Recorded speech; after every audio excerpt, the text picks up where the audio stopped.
Hey guys, I wanted to do a video on Bitcoin. I believe the halving is coming. Everybody's been talking about it, and there's a trader that hangs out in my YouTube channel, uh, and he wanted to find out about this stock. So I wanted to kind of give you a backdrop of my thoughts on Bitcoin. Somewhere around February, March, I was doing some research. I was like, yeah, you know what? I got some money to speculate. Let me see how Bitcoin is looking. And I did a video. Before I did the video, I did my research and I made a list. I did like a list a while back, maybe even earlier. And, I showed it to the community and they were like, yeah, you shouldn't use that one because that's kind of like the dollar or whatever. I did some mistakes, as obvious, always. And I was like, you know what? Let me just look into it more before, I put my money to risk. And I made a list here. I consolidated that list. I made it even smaller, and I'm trying to get the bargain ones.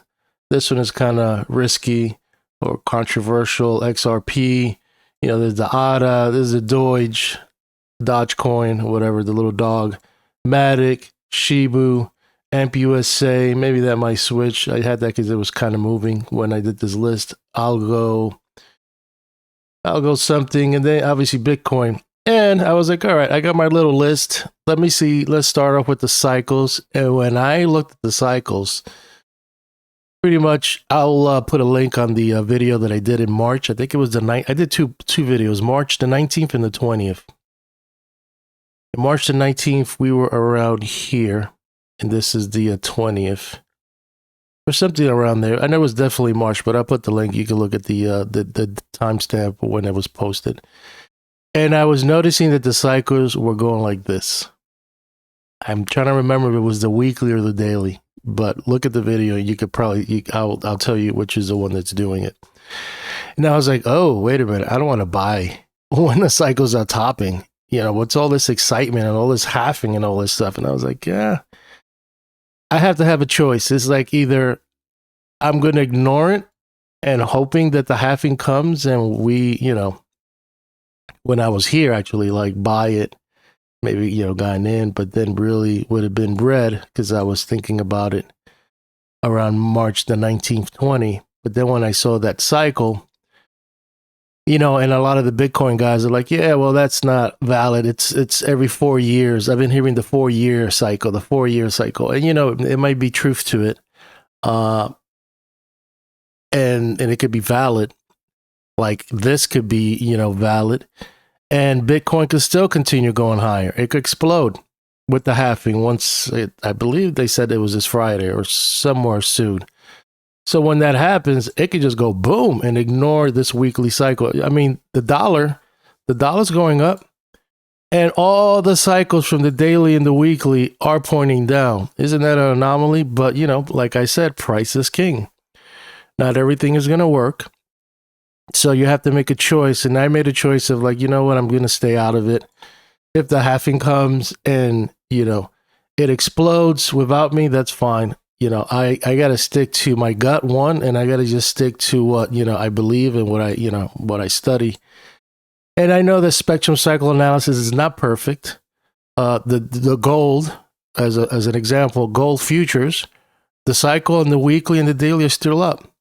There's a fractal one that is showing that it could probably pull into end of April, maybe July, but the cycles are still up. So there could be some corrections and push up. But that's an opportunity that if I was to play gold, I'll be buying the dip either at the end of the month or, the beginning of July if it pulls back, like from the fractal cycles. But the overall, the weekly and the daily are pointing up. And you can see that gold is moving higher. So it looks like the cycles are working with gold. On the other hand, with the dollar, weekly and daily cycles are pointing down, and the dollar's kind of grinding sideways to higher. So it's not affecting that. Another thing I wanted to bring out, natural gas. Last year, I was using 2 cycles of natural gas, and the cycles bottomed, and natural gas just kind of was stuck in a rut. Sideways, just kind of grinding sideways pretty much. And it did that October 27th high and then pulled back. And all those weekly and daily cycles were pointing up. And it was just a grind, and it wasn't even affecting it. Now I'm on phase 2 with the natural cycles. Not the natural cycles, the weekly and daily cycles, using another set of, spectrum cycle analysis numbers that are showing up in the data within the time frames that I use. And I'm seeing how that one is going to play out. So I'm on a second phase on cycles on natural gas, and the first ones didn't work out.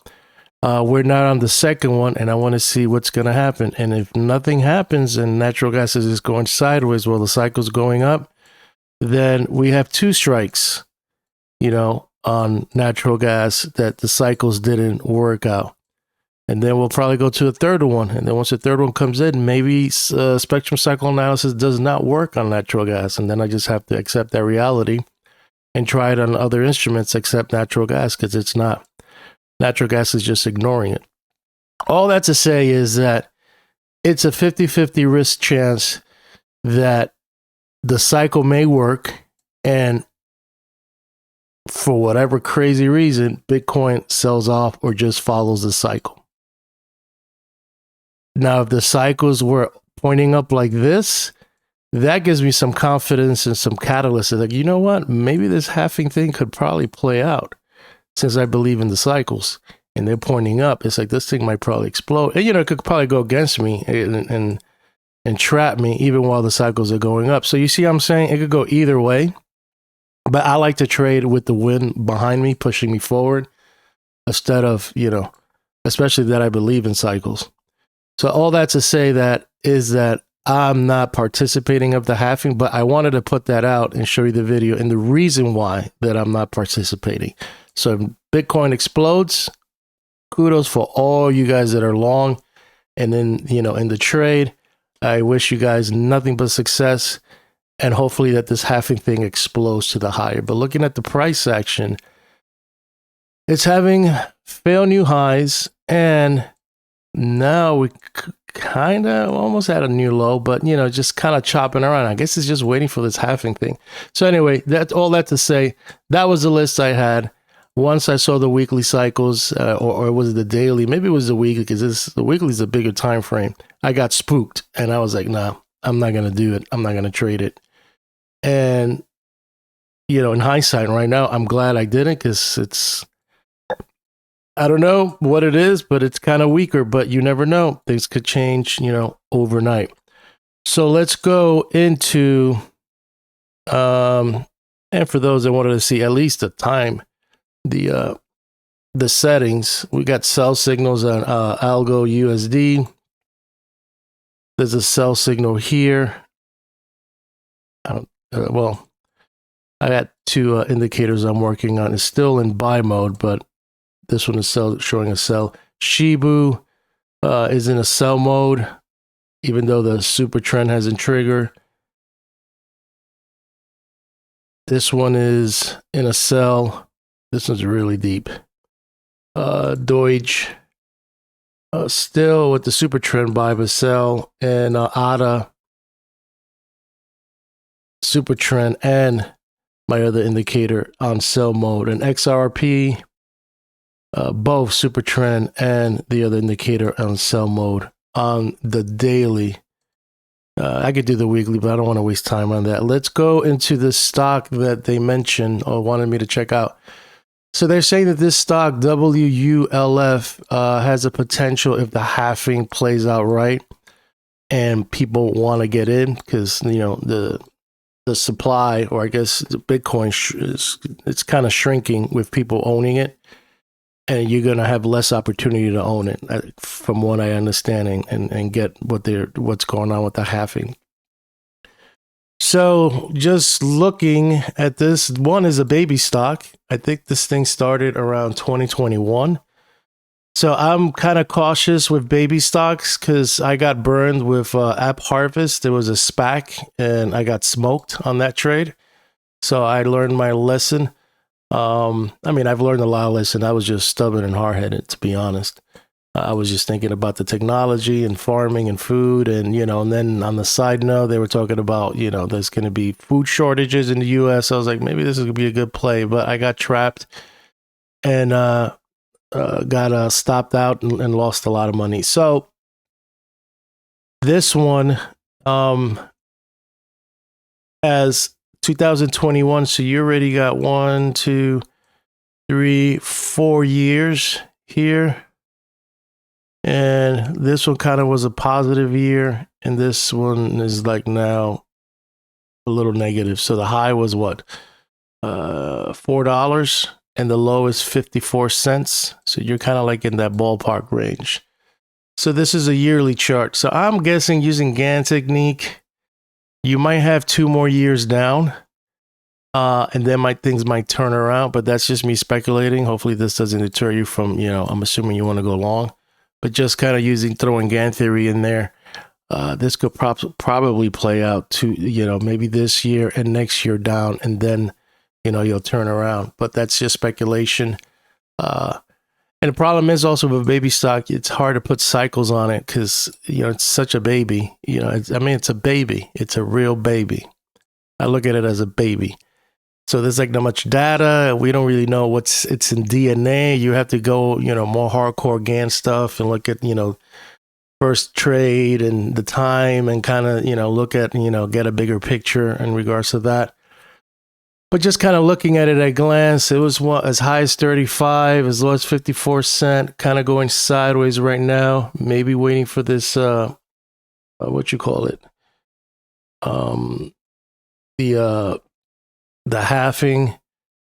I don't know. I got a question mark there. I was trying to see what that is. So this is the quarters. This is the month. Kind of white right now. This is the 10-year weekly. And then this is the daily.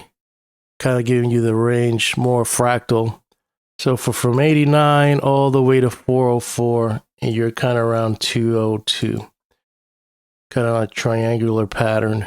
If you were to put trend lines, waiting for, something to happen.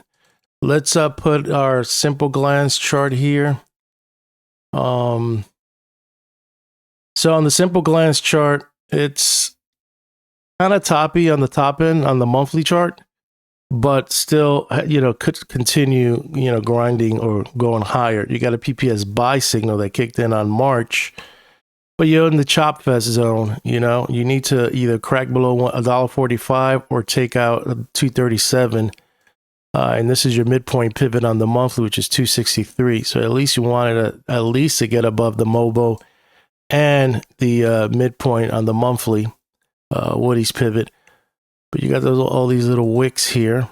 But it's positive. The trend is positive. PPS just on the bigger time frame. So it's grinding, sideways to higher on the monthly.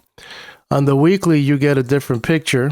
You're below right now the cloud. So you can tell that on the cloud, this is a strong level, 229. It's like a 50% right here. And you're kind of oscillating within the cloud.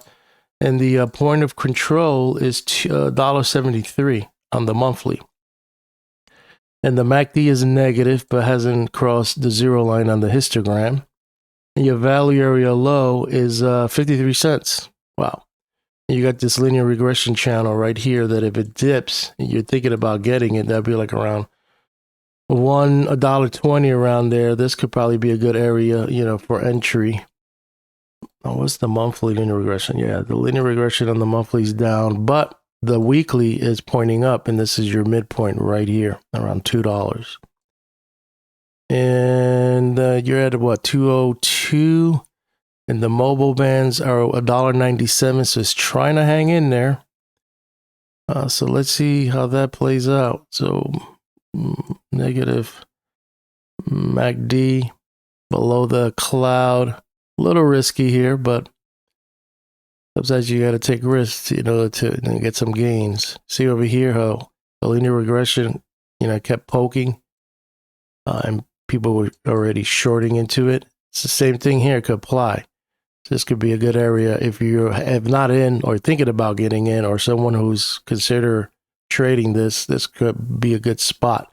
Between here, I mean, 53 cents is pretty low, but this right here would be a good spot. And even over here too, because you're close to the midpoint.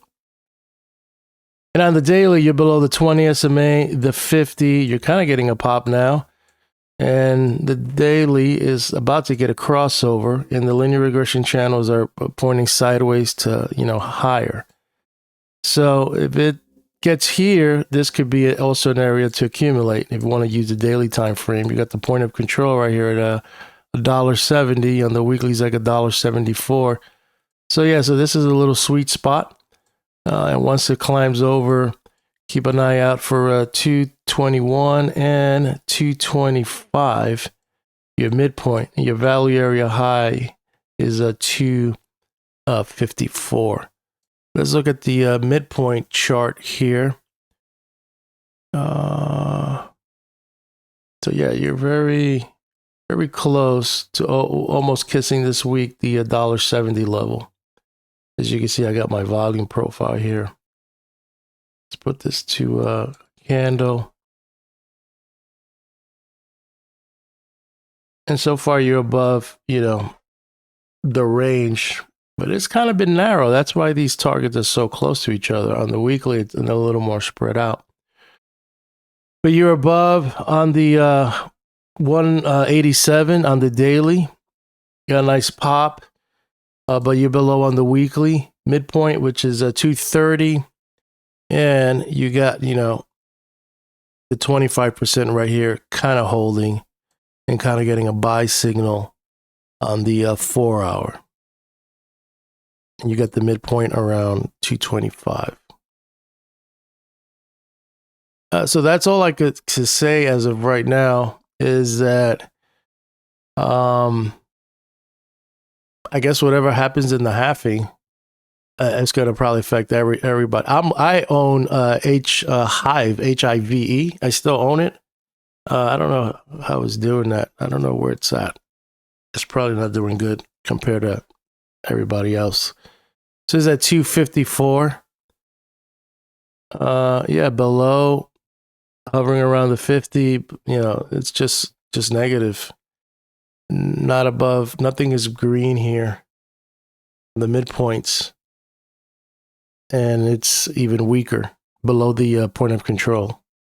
So I'm playing this as a speculation.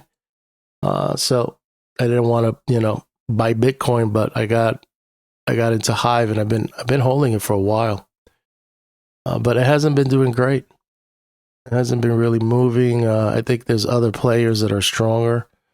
And you can see this just in a downtrend. You go into the big chart here. This thing started around 2006, and the high was $28.75, and it's just looks like it's trending on the yearly, but not really. Yeah, not really doing much, and just kind of getting weaker and weaker, if you ask me. But it was a speculative trade, just kind of going sideways. If it ever gets up, at a high price, I probably might get rid of it and maybe look at something else that might be, better, a better play.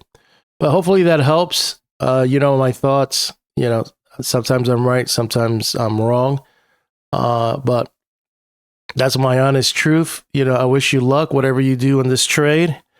And hopefully, the halving benefits everyone that has long positions on, the cryptocurrency. And I think it's Friday, or I think it's soon. I kind of lost track. I just know there's a lot of chatter about it. So, but the price action is kind of interesting. It's kind of weak.